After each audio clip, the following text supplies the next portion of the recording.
কোরআন যারা নিজেরা বুঝতে চায় রাসূল সাল্লাল্লাহু আলাইহি সাল্লামকে বাদ দিয়ে, তারা কোরআন বোঝে না এবং তারাই রাসূল সাল্লাল্লাহু আলাইহি সাল্লামের মিরাস অস্বীকার করে। আসসালামু আলাইকুম বন্ধুগণ, আমরা আজ সূরা বনী ইসরাইলের 1 নম্বর আয়াত দিয়ে প্রমাণ করব যে রাসূলের মিরাজ হয়েছিল।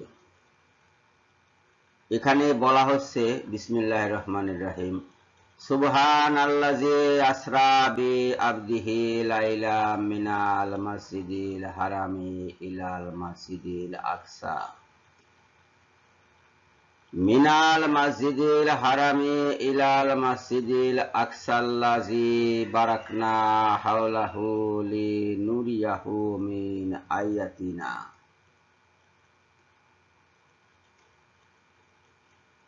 ইন্নাহু হুয়াস সামিউল বাসীর। পবিত্র ও মহিমাময় তিনি, যিনি তাহার বান্দাকে রজনীতে ভ্রমণ করাইয়াছিলেন আল মসজিদুল হারাম হইতে আল মসজিদুল আকসা পর্যন্ত। রাত্রি যোগে রাসূল সাল্লাল্লাহু আলাইহি সাল্লামকে কাবা ঘর থেকে মসজিদুল আকসা, বর্তমানে ইসরায়েলের ভিতরে পড়ে, প্যালেস্টাইন এবং ইসরায়েলে মসজিদুল আকসা, সেখানে রাসূল সাল্লাল্লাহু আলাইহি সাল্লামকে ভ্রমণ করানো হয় এবং সেখান থেকে তিনি মেরাজে গমন করেন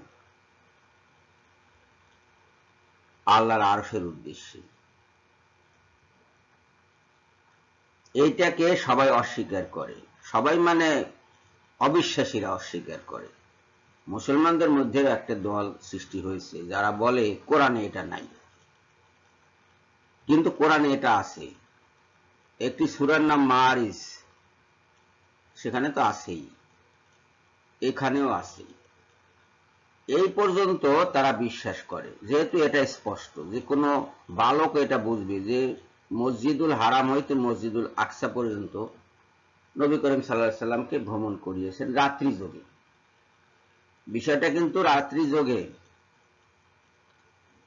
রাসূল সাল্লাল্লাহু আলাইহি সাল্লামও দাবি করেছেন যে রাত্রি যোগে তাকে ভ্রমণ করানো হয়েছে মসজিদুল হারাম হইতে মসজিদুল আকসায়, এবং সেখান থেকে, সেই মসজিদুল আকসা থেকে তাকে সপ্ত আকাশ ডিঙিয়ে আল্লাহর আরশের কাছে নিয়ে যাওয়া হয়েছে। এটা হাদিসে আছে। এখন হাদিস কি? হাদিস হলো কোরআনের আয়াতসমূহের ব্যাখ্যা, কোথাও কোথাও কোথাও কোথাও কোরআনের আয়াতের সাথে সংযোজন, কোথাও কোথাও কোরআনের আয়াতের হুবহু বাস্তবায়ন। এই হলো হাদিস। এইখানে আপনারা দেখুন, এ পর্যন্ত তো পরিষ্কার, এই যে এই পর্যন্ত পরিষ্কার, এটা মুসলমানরা বিশ্বাস করে, যদিও কাফেররা অবিশ্বাস করে। কারণ একটা লোককে যদি বলা হয় যে মক্কা থেকে, সেই আমলে মক্কা থেকে তুমি জেরুজালেমে চলে যাও, তাহলে তাকে বহুদিন ভ্রমণ করতে হবে, এক রাত্রিতে এটা হবে না। কিন্তু ওনার এটা এক রাত্রিতে হয়েছে। এইখানেই কিন্তু আশ্চর্যজনক বিষয়টা শুরু হয়েছে। যারা অবিশ্বাস করে মুসলমানদের মধ্যে, তাদের এটা বোঝা উচিত ছিল যে কোরআন এইটা স্বীকৃতি দিচ্ছে যে একই রাত্রে তাকে অল্প সময়ের মধ্যে মসজিদুল হারাম হইতে মসজিদুল আকসায় নিয়ে যাওয়া হয়েছে, এবং নিয়ে গেছে এখানে যার পরিবেশ আমি করিয়াছিলাম বরকতময়। কি বরকতময় করেছিল তার বর্ণনা হাদিস শরীফে আছে। সমস্ত নবী রাসূলদের সেখানে হাজির করা হয়েছিল, ফেরেশতাদের হাজির করা হয়েছিল, এবং রাসূল সাল্লাল্লাহু আলাইহি সাল্লাম যে জান্নাতের হুর দেখতে চেয়েছিলেন, তাদেরও কয়েকজনকে সেখানে হাজির করা হয়েছিল। এটা হাদিসের বর্ণনায় আছে। এই যে বরকতময়, এইটার বর্ণনা, এই বরকতময় কিসের বরকতময়? মসজিদুল আকসায় কি কোনো কিছু যোগ করা হয়েছিল? মসজিদুল আকসায় যা দেখে সাধারণ মানুষ, তার বাইরে কি রাসূল সাল্লাল্লাহু আলাইহি সাল্লাম মসজিদুল আকসার কিছু দেখেছেন? কিছুই দেখেননি। যেরকম মসজিদুল আকসা ছিল সেরকমই তিনি দেখেছেন। তাহলে বরকতময় করলেন কি? বরকতময় করলেন এই অংশ বুঝতে গেলে তাকে যে কোনো মানুষকে রাসূলের বর্ণনার উপরে নির্ভর করতে হবে। রাসূল যেভাবে বর্ণনা করছেন ঠিক সেভাবে বিশ্বাস করতে হবে। রাসূলকে মিথ্যাবাদী বলার কোনো কারণ নাই। এবং রাসূলের এই হাদিস যারা বর্ণনা করেছেন তাদেরকেও মিথ্যাবাদী বলার কোনো কারণ নাই। যারা এটা সংকলন করেছেন তাদেরকেও মিথ্যাবাদী বলার কোনো কারণ নাই। অত্যন্ত উচ্চ মার্গের আলেম ছিলেন তারা। তাদেরকে মিথ্যাবাদী বলা আর জাহান্নামের দরজা খোলার চেষ্টা করা একই, কোনো পার্থক্য নেই। তো বরকতময় করেছেন। আর কি করছেন? বরকতময় করেছেন কেন? তাকে আমার কিছু নিদর্শন দেখাবার জন্য। এই নিদর্শনগুলো কি? সে বর্ণনা কোথায়? কোরআনে তো, এখানে তো নাই। নিদর্শন দেখাবার জন্য। এই নিদর্শন দেখাবার জন্য কি নিদর্শন তাকে দেখানো হয়েছে সেটা রাসূল সাল্লাল্লাহু আলাইহি ওয়াসাল্লাম বর্ণনা করেছেন হাদিসে। সেই হাদিসটি বিশ্বাস করতে হবে। সেই হাদিস যদি অবিশ্বাস করেন আপনি, তাহলে এই আয়াত আপনার কাছে কখনো ধরা দেবে না, অধরাই থেকে যাবে, এটি বুঝের বাইরে থেকে যাবে। সূরা আলে ইমরানের 7 নম্বর আয়াতে যেটি বলা হয়েছে যে কিছু কিছু আয়াত আছে সুস্পষ্ট আর কিছু কিছু আয়াত আছে অস্পষ্ট বা দ্ব্যর্থবোধক। এই দ্ব্যর্থবোধক আয়াতগুলো বুঝতে যদি হয় তাহলে হয় রাসূলের সাহায্য নিতে হবে অথবা বোঝা ছেড়ে দিতে হবে। এর বাইরে যাওয়া যাবে না, নিজেরা বোঝা যাবে না। এটা এই দুইটা বিষয়, একটা হলো বরকতময় করা আর একটা হলো নিদর্শন দেখানো। নিদর্শন দেখানো হয়েছে সেটা স্বয়ং আল্লাহ পাক স্বীকার করছেন, আল্লাহ পাক ঘোষণা করছেন তাকে নিদর্শন দেখানো হয়েছে, আর পরিবেশটি বরকতময় করা হয়েছে। তাহলে মিরাজের যে বর্ণনা সেটা অবিশ্বাস করার কি কারণ আছে? আমি তো কোনো কারণ দেখিনি। আল্লাহ কি সব খুলে খুলে ভেঙে ভেঙে বলবেন আপনাকে? তাহলে রাসূল কেন পাঠিয়েছিলেন? রাসূলের কাজ কি? রাসূলের উপরে যে বাণী যেভাবে নাজিল হয়েছে সেই বাণী সেইভাবে রাসূলের নিজের দীক্ষায়, জিবরাইলের পরামর্শে, আল্লাহর নির্দেশে তিনি মানুষের মাঝে প্রচার করবেন। সেটা করেছেন। কেউ বিশ্বাস করে, কেউ বিশ্বাস করে না। এইটা বিশ্বাস করাতে, মিরাজের কথা বিশ্বাস করাতে কোরআনের কোনো আয়াত বরবাদ হচ্ছে না, কোনো আয়াতের সাথে সাংঘর্ষিক নয়। এটি যারা বলে সাংঘর্ষিক তারা এইসব জিনিস খেয়াল করে না। এই যে আল্লাহ পাক বললেন বারাকনা, এই যে বারাকনা বললেন, তারপরে বললেন লি নুরিয়াহু হাওলাহু লি নুরিয়াহু, এগুলা অর্থ কি সেটা বুঝতে তো আপনাকে হাদিস দেখতে হবে। আপনি নিজে নিজে বুঝে বসে থাকলে তো হবে না বাবা। আপনি কে? আপনার উপর কি কোরআন নাজিল হয়েছে? নাজিল হয়নি। আপনার উপরে কোরআনও নাজিল হয়নি।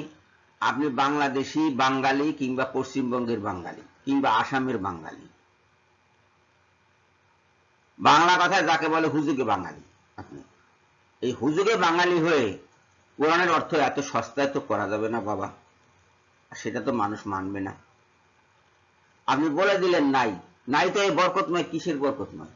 বলেন, ব্যাখ্যা করেন। পারবেন ব্যাখ্যা করতে? আপনার কত সহকারী সহযোগী নিয়ে এসে ব্যাখ্যা করবেন? এটা পারবেন না তো ব্যাখ্যা করতে।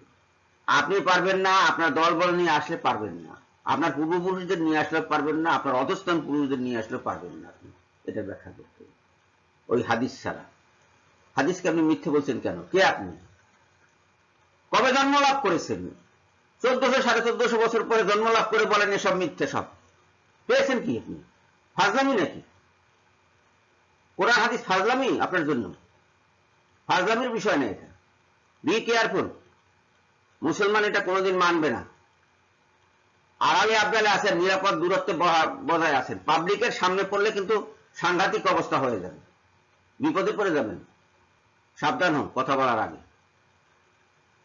সাধারণ পাবলিক কিন্তু এত সব বুঝবে না, দুই হাত ব্যবহার করবে কিন্তু, সাবধান। আর নিদর্শন, এই যে আয়াতি না, কি এটা? নিদর্শন দেখার জন্য, আমার নিদর্শন দেখাইবার জন্য তাকে নিয়ে গেছি। নিদর্শন না দেখাই কি তাকে ফেরত দিচ্ছেন? আল্লাহ পাক। উনি ওইখানে মসজিদুল হারাম থেকে মসজিদুল আকসা গেছেন, গিয়ে ফেরত আসছেন। কি জন্য নিছেন ওখানে? আল্লাহ পাক যে কারণে নিয়েছেন সে কারণ তো তিনি বাস্তবায়ন করেছেন, তারপর তাকে ফেরত পাঠিয়েছেন। আপনি অবিশ্বাস করছেন কেন?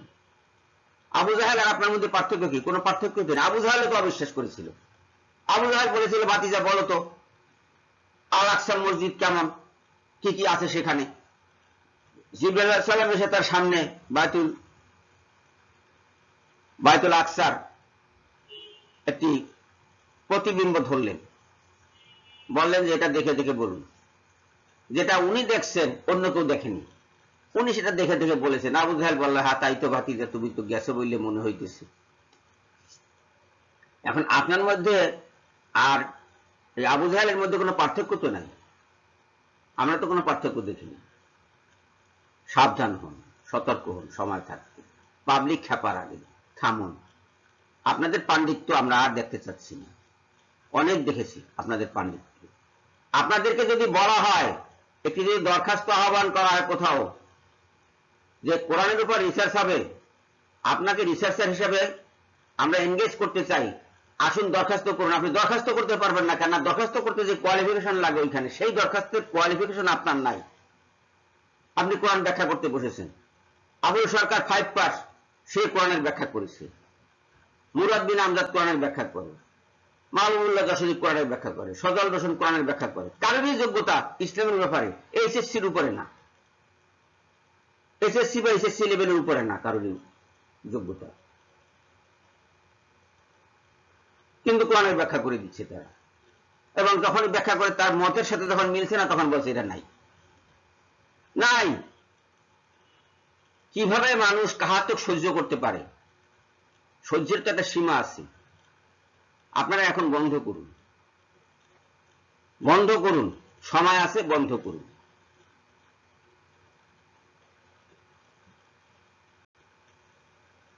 সবাইকে ধন্যবাদ জানিয়ে এখনকার মতো বিদায় হচ্ছি। আল্লাহ হাফিজ।